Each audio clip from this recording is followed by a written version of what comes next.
this is inherent irony where if you are trying to compose your everyday life into something that can be put into a YouTube video, you stop living your everyday life because your everyday life doesn't involve you filming YouTube videos. But if you want to film a YouTube video of your everyday life, then it does.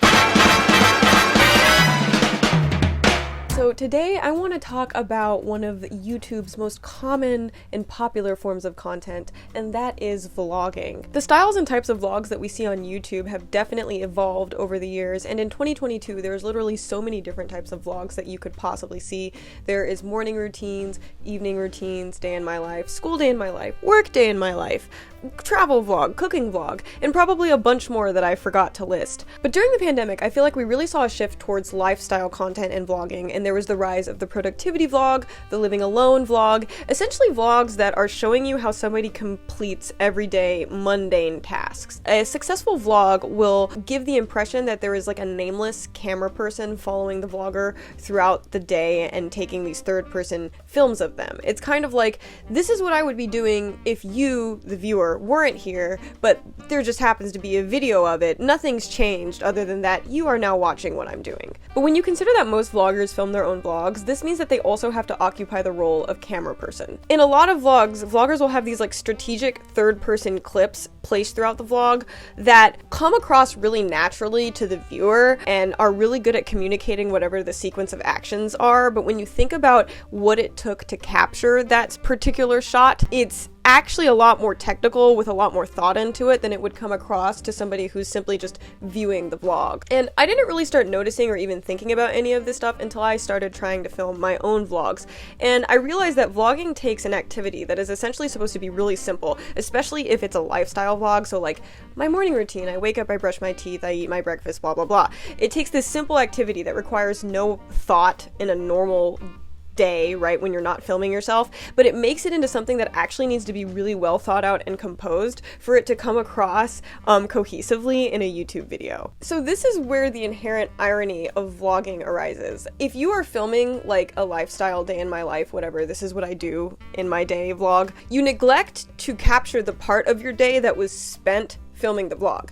Now, obviously, it's impossible for the vlogger to catch this part of their day because that means they would need to have a second camera filming the first camera of them filming themselves, and things are getting a little bit too meta. But that is something that's so ironic about vlogging, is that if you're trying to do this is a work day in my life, because I actually tried to film one of those once and I ended up trashing it, and I realized that I was able to get significantly less work done because I was spending so much time trying to film a vlog of me getting work done, and it was also somehow unrealistic because I wasn't including any parts of my day where I was filming the vlog of me getting work done, when actually that was probably the biggest part of my day that day because I was trying to film the vlog of me getting work done. And so because of this, the vlog that is just supposed to be showcasing what you would naturally do in a day in your life actually has the disadvantage of making the vlogger not able to participate in that activity because they're so focused on trying to film the vlog for that activity.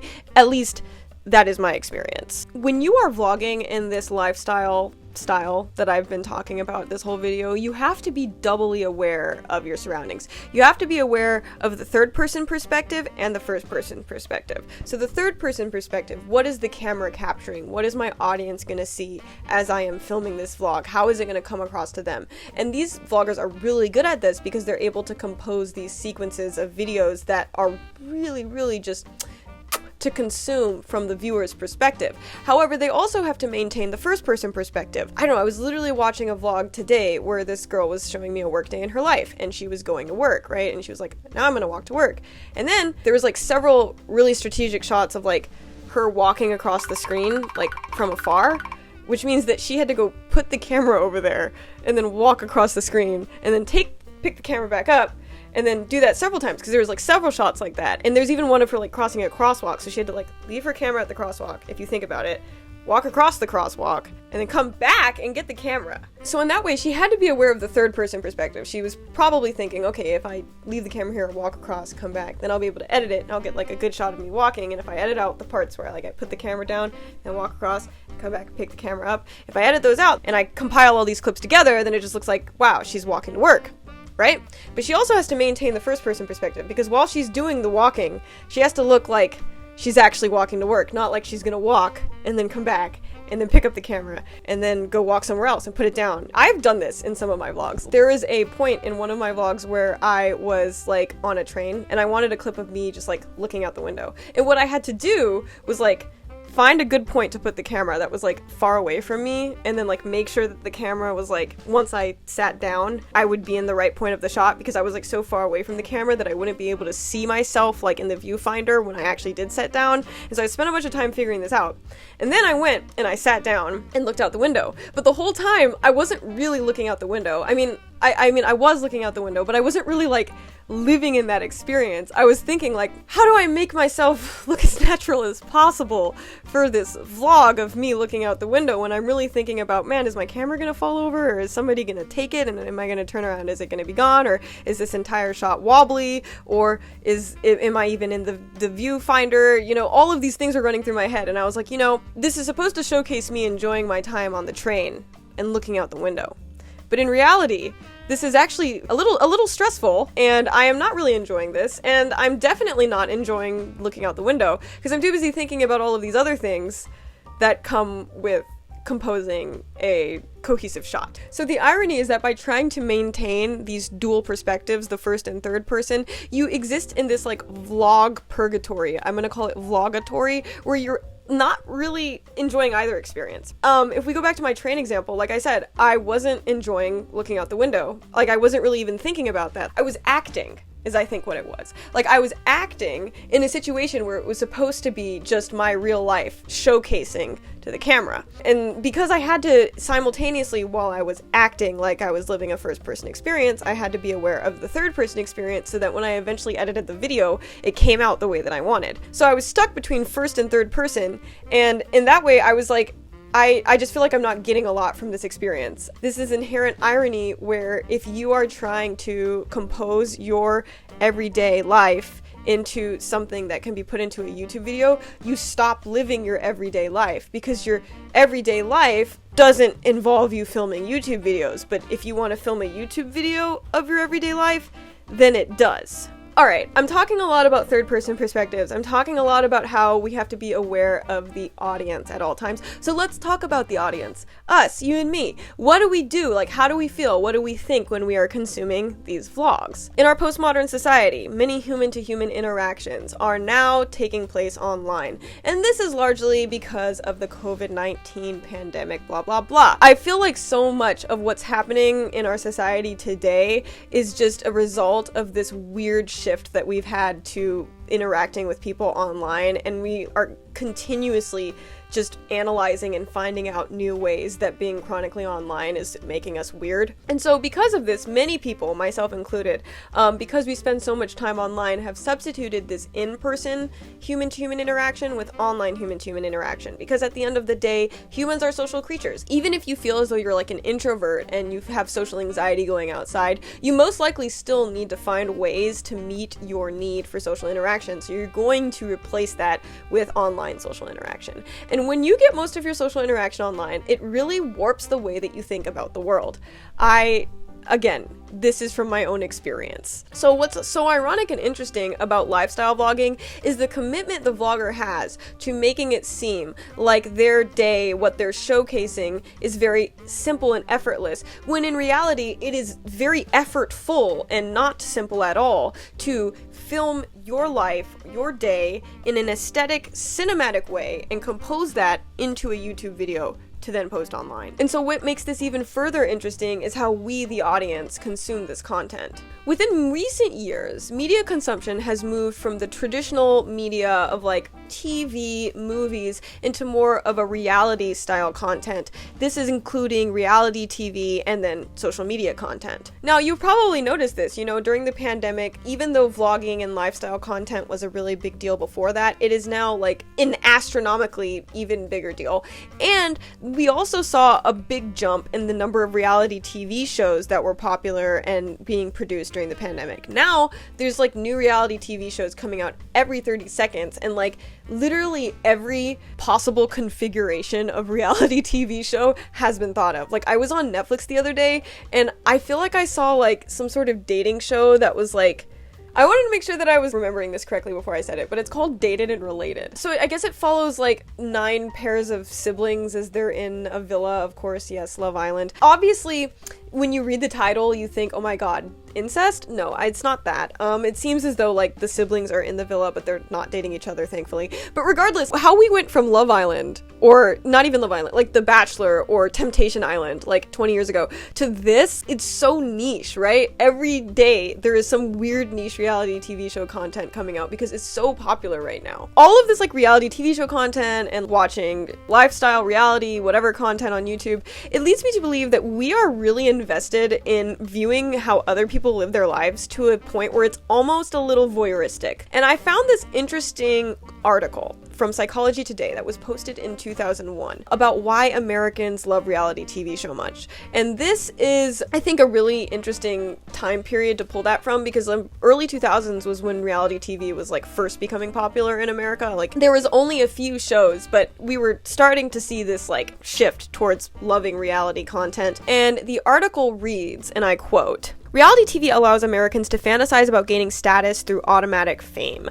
Ordinary people can watch the shows, see people like themselves, and imagine that they too could become celebrities by being on television." While this was written in a time before social media and obviously is only referring to reality TV, I think that it's actually really applicable to the lifestyle social media that we see today. Lifestyle YouTubers are seemingly normal people, right? Just like you and me, who picked up the camera and began filming their lives, and now they have gained huge success off of that. They make money off of that, and their lifestyle has been upscaled as a result of that. And so it's like a positive feedback loop. The more content you make as the lifestyle YouTuber, the better your lifestyle gets because you make money off of that, and then you can make better content because you're a lifestyle YouTuber. I know that there are a lot of people who watch these YouTubers simply for entertainment. I understand that. But there's also a lot of people who watch these YouTubers with the subconscious or conscious belief that I could do this too. This person used to be an average person, and they're still trying to communicate to me that they are the average person. And if I watch their videos, emulate their lifestyle, which is literally the point of their videos to show me that, I can achieve the same success and happiness and productivity and aesthetic freedom that they have achieved. So speaking of lifestyle aspirational content, we need to have a conversation about how it both contributes to, but also thrives off of, loneliness. Loneliness has become a central part of lifestyle content. How many living alone, doing XYZ activity alone, how I spend my time alone, how to be alone, I'm alone, we're alone, you're alone. How many of those videos have you seen pop onto your feed within the last 2 to 3 years? A lot, right? Now, obviously, this is because a lot of people, as a result of quarantine, the pandemic, all that, find themselves to be alone more often than we used to be. People have turned to the alone content as both creators and viewers as a way to console themselves and heal from their loneliness. The creator is healing from their loneliness by making a video, and the viewer is healing from their loneliness by watching the video. And when you watch a living alone vlog, you are giving the creator some sort of connection. You are commiserating with them. Because when they are filming the video, they are assuming that somebody's going to watch it, and that assumption makes them feel less alone in that moment. You are, in a way, helping with the creator's loneliness by viewing their video. But that also makes you the loneliest person in this scenario, because you, the viewer, don't really get any social connection or communion in return the same way the vlogger does. Somehow, you are even lonelier than a person who is making a video about being alone. And instead of being alone with yourself, you are giving your company to a vlogger who cannot really reciprocate that company back to you equally. And before social media, when we were alone, we were largely alone with ourselves. And that can actually bring you solace. Just because you're alone doesn't mean you have to be lonely. Even when you're watching a TV or a movie, you're kind of like watching that with yourself. Like if you're like me, you have an internal dialogue of like, oh, what's this bitch gonna do? And it's because the movie isn't really directly speaking to you. You are like this third person eye that is looking down on the scenes coming above. Whereas a vlog often attempts to speak or communicate directly with the viewer. That way, it's taking more of your one-on-one attention, your communication attention, than I think watching a movie would, because you're not really able to communicate with yourself if you're communicating with the vlogger mentally. And when you are alone with yourself, you're not truly alone, which is how we can kind of avert loneliness.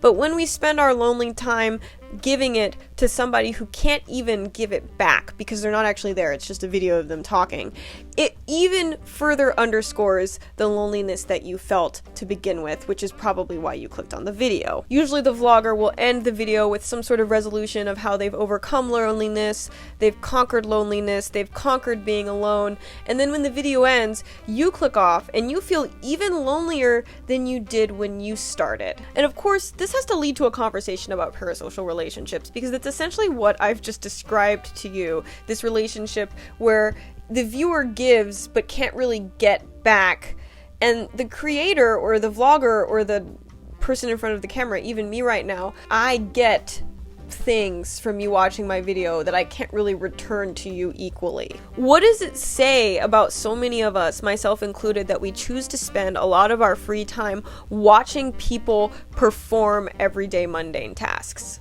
We like to watch people performing self-love and self-care as a way for us to encourage ourselves to do the same thing. But does it really encourage that? Or does it just highlight the distance that we have between what the vlogger has accomplished and our ability to accomplish the same thing? Because vlogs often offer a curated version of life, an aesthetic morning routine with no wasted minutes, an aesthetic house, pretty clothes, even if they do say realistic, and that is like a trend. I don't know if you've noticed that. My realistic 5 a.m. morning routine, my realistic thing, my realistic what I eat in a day. Even if they say realistic, it's not necessarily realistic to you, even if it may be realistic to them. And you may feel, even though you're watching a video for a productivity benefit, for a confidence boost benefit, that the fact that they're telling you that this is realistic, but it's not something that you could realistically accomplish at your point in your life, it brings you further away from your goal. The interesting thing is that this aesthetic, this high level, this like opulence that is showcased in lifestyle vlogs, that's what makes them so addicting to watch. You love it. I love it. It's so satisfying to insert yourself into somebody else's life and imagine what it would be like to live such a productive and satisfying and perfect life as theirs, which is, whether or not it's a subconscious or conscious thing, that's what happens when you're watching a vlog. That is what a lot of vlogs encourage. However, by doing this, I think it actually underscores in our brains the distance that we have from achieving this life, rather than making us more likely to achieve it. It makes us feel as though living this life is so easy and simple and effortless, because it looks effortless on camera. And because of that, we're therefore self-consciously deterred from feeling like we could accomplish the same thing, because if it's so effortless, why can't I just do it? Even vlogs where the person is like, getting my life together. There's so many vlogs that I see where they'll say like, I'm getting my life together. I spent $3,000 on beauty treatments. So I was ugly before, insert picture of me after I just rolled out of bed. And now look at me, new teeth, new hair, new eyebrow, new nose, I don't know. Even though getting my life together is kind of aimed at a point of relatability, it's kind of commiserating, hey you, sometimes I'm ugly too, and then I spend money, I'm no longer ugly, right? Even those vlogs that are aimed at some level of relatability are not relatable. Because most likely you cannot spend all of that money and all of that time to get your life together and then go to like 10 different vanity appointments. And I would love to do that.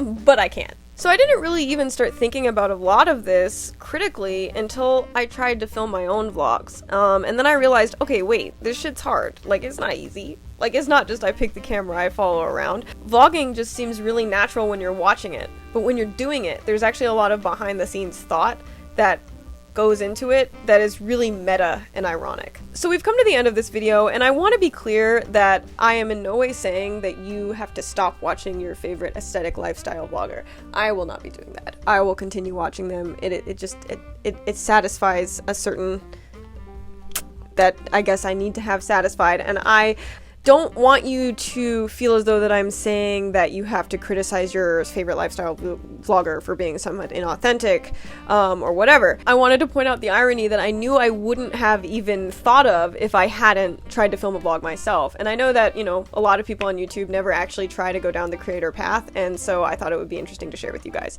But if you have thoughts, please feel free to drop them down in the comments. If you liked this video, leave a like and subscribe, and I will see you in my next video. Bye.